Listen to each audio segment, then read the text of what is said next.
मुंबईच्या पवई परिसरात दुपारी 1 वाजता अशी घटना घडली ज्यामुळे संपूर्ण राज्याला हादरा बसला। सिनेमा ऑडिशन आणि स्वप्न विकणाऱ्या एका स्टुडिओमध्ये जवळपास 17 शाळकरी मुलं पोलीस ठेवली गेली होती आणि हे कृत्य केलं होतं एका फिल्ममेकरच्या मुखवट्याखाली जगणाऱ्या रोहित आर्य नावाच्या व्यक्तीनं। स्वतःचा हक्क मागताना तो एवढा तुटला की शेवटी तो कायदेशीर मार्ग सोडून थेट हिंसेकडे गेला। पोलिसांनी दाखवलेल्या तत्परतेमुळे सर्व मुलं सुखरूप वाचली, पण रोहित आर्य पोलिसांच्या चकमकीत ठार झाला।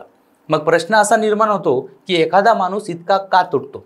त्याच्या मागे खरंच अन्याय होता का, की ही केवळ मानसिक अस्थिरतेची परिणती होती? या सगळ्या गोंधळात माजी शिक्षण मंत्री दीपक केसरकर यांनी दिलेलं विधान या सर्व प्रकरणात नवीन वळण आणतंय। मी स्वतः चेकने पैसे दिले होते, मग रोहित आर्यचं सरकारने माझे पैसे बुडवले हे म्हणणं खरं की खोटं? या प्रकरणामागचं सत्य काय आहे आणि एका हक्कासाठी लढणारा माणूस कसा हळूहळू स्वतःचं आयुष्य गमावतो हे आपण पाहूया थरारक आणि हृदय पिळवून टाकणाऱ्या अशा कथेच्या माध्यमातून। आजच्या व्हिडिओच्या माध्यमातून तेच आपल्यासमोर आणण्याचा हा प्रयत्न आहे। नमस्कार मंडळी, तुम्ही पाहताय सत्य पे सत्ता, म्हणजे थोडक्यात पण महत्त्वाचं। पवईच्या शांत परिसरात वसलेल्या आर्य स्टुडिओच्या बाहेर दुपारी अचानक गोंधळ माजला। लोक ओरडत होते, पोलिसांची वाहनं धावत होती आणि आतून मुलांचे रडण्याचे आवाज येत होते। थोड्याच वेळात हे स्पष्ट झालं की या स्टुडिओमध्ये 17 शाळकरी मुलांना ओलीस ठेवण्यात आलं होतं आणि हा संपूर्ण थरार घडवणारा होता रोहित आर्य नावाचा एक माणूस। रोहित आर्य नावाने फिल्ममेकर, सोशल मीडियावर मोटिवेशनल स्पीकर, पण आतून कोसळलेला, अन्यायानं जखमी झालेला आणि मानसिक तणावात जगणारा एक माणूस। त्याचा संघर्ष सुरू होता स्वच्छता मॉनिटर नावाच्या सरकारी प्रकल्पापासून। ही योजना तत्कालीन शिक्षण मंत्री दीपक केसरकर यांच्या कार्यकाळात राबवली गेली होती।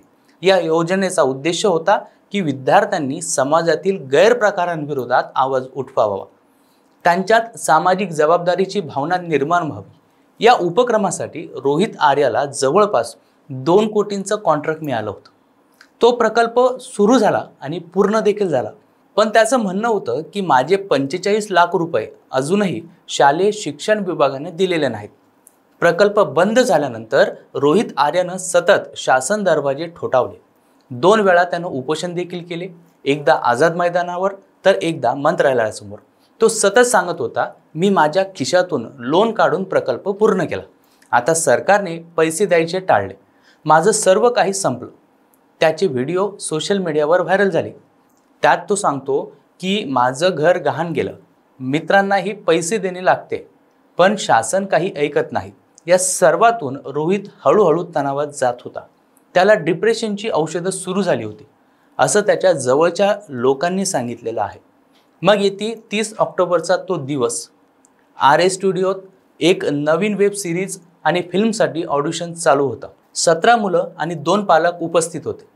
सकाळी सगळं काही सुरळीत सुरू होतं, पण दुपारी अचानक जेवणाच्या वेळी काहीतरी बदललं। मुलं आतून काचेतून हात हलवत काहीतरी इशारे देत होते। पालकांना संशय आला, तेवढ्यात आतून कुलूप लावण्यात आलं आणि गोंधळ सुरू झाला। पोलिसांना बोलावण्यात आलं, त्यांनी दरवाजा फोडला आणि आज जे दृश्य होतं ते थरकाप उडवणारं होतं। रोहित आर्य बंदूक हातात घेऊन मुलांना ओलीस ठेवलं होतं। काही मिनिटात तणावपूर्ण चकमक झाली आणि यामध्ये रोहित आर्य ठार झाला। सुदैवानं सर्व 17 मुलं सुखरूप वाचली। घटनेनंतर माजी शिक्षण मंत्री दीपक केसरकर पुढे आले। त्यांनी थेट प्रतिक्रिया देत म्हटलं, मी शिक्षण मंत्री असताना रोहित आर्य यांना वैयक्तिक मदत केली होती। मी स्वतः त्यांना चेकने पैसे दिले आहेत, मात्र सरकारी पेमेंटसाठी काही फॉर्मॅलिटीज पूर्ण कराव्या लागतात। त्यांचा जो दावा होता की 2 कोटी येणं आहे तो मला योग्य वाटत नाही। त्यांनी विभागाशी कागदपत्र सादर करावीत। केसरकर पुढे म्हणाले की रोहित हे स्वच्छता मॉनिटर या मोहिमेत सहभागी झाले होते, पण डिपार्टमेंटचं म्हणणं आहे की त्यांनी काही विद्यार्थ्यांकडून थेट फी घेतली होती। हा विषय चर्चा करून सोडवण्यात आला होता, पण अशा प्रकारे मुलांना ओलीस ठेवणं अत्यंत चुकीचं आहे। या विधानानंतर संपूर्ण प्रकरण एका नव्या वळणावर आलंय। रोहित आर्यानं खरंच अन्याय सहन केला होता का, की तो फसवणूक आणि गैरसमजाच्या गर्तेत सापडला होता?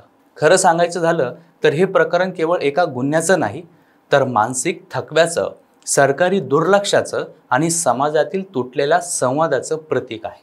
रोहित आर्याला जर योग्य वेळेत उत्तर मिळालं असतं, त्याच्या तक्रारींना गांभीर्यानं ऐकण्यात आलं असतं, तर कदाचित 17 मुलांचं आयुष्य धोक्यात आलं नसतं.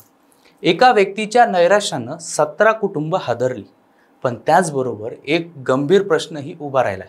सरकारने ठेकेदार, काम करणारे आणि प्रकल्प हाताळणारे यांना वेळेत पैसे दिले असते तर हे टोक गाठलं गेलं असतं का? रोहित आर्याचा मानसिक तणाव हा या घटनेचा मुख्य धागा ठरतो. त्याला उपचार सुरू होते, पण त्याचं मन जिंकण्यात समाज अपयशी ठरला. तो मदतीच्या शोधात होता, पण त्याला उत्तर मिळाली नाहीत आणि शेवटी तो स्वतःचं सर्वस्व गमावून बसलेला आहे. ही घटना एक इशारा आहे. अतोनात तणावाखाली असलेल्या व्यक्तीला फक्त कायदेशीर मार्ग नव्हे तर मानसिक आधारही हवा असतो. पोलिसांनी दाखवलेली तत्परता कौतुकास्पद आहे. त्यांनी एका भयावह प्रसंगाला मोठ्या संकटात रूपांतर होऊ दिलं नाही. मात्र सरकार आणि समाजाला आता याचं उत्तर शोधावं लागेल. असं का होतं की एक व्यक्ती न्याय मागताना गुन्हेगार बनतो? रोहित आर्य आता नाही, पण त्याचं आयुष्य आपल्याला आरसा दाखवतोय. जेव्हा प्रणाली मूक राहते, जेव्हा एखादा माणूस वेडा होतो आणि तो वेडेपणा जेव्हा मर्यादा ओलांडतो, तेव्हा न्यायासाठीचा संघर्ष थेट अपराधामध्ये रूपांतरित होतो. ही केवळ एक घटना नाही, ही त्या सर्व रोहित आर्याची कथा आहे जे अन्यायाविरुद्ध उभे राहतात पण शेवटी एकटे पडतात. आता या प्रकरणात अजून काय नवीन गोष्टी घडतात हे पाहणं तेवढंच महत्त्वाचं ठरणार आहे. बाकी तुम्हाला याबाबत काय वाटतं ते कमेंट करून नक्कीच कळवा आणि अशाच माहितीपूर्ण व्हिडिओसाठी पाहत राहा सत्य पे सत्ता, म्हणजे थोडक्यात पण महत्त्वाचं. या ॲलर्जीचा फार त्रास होतो. रोजची सर्दी, शिंका, डोळ्यांची जळजळ, नाकातून पाणी. काहीतरी उपाय सांगा हो. डॉक्टर चाटेज होमिओपॅथी क्लिनिक. लगेच भेट, उपचार सुरू कर, महिन्याभरात फरक पडेल. सत्य. संपर्क 9595727107.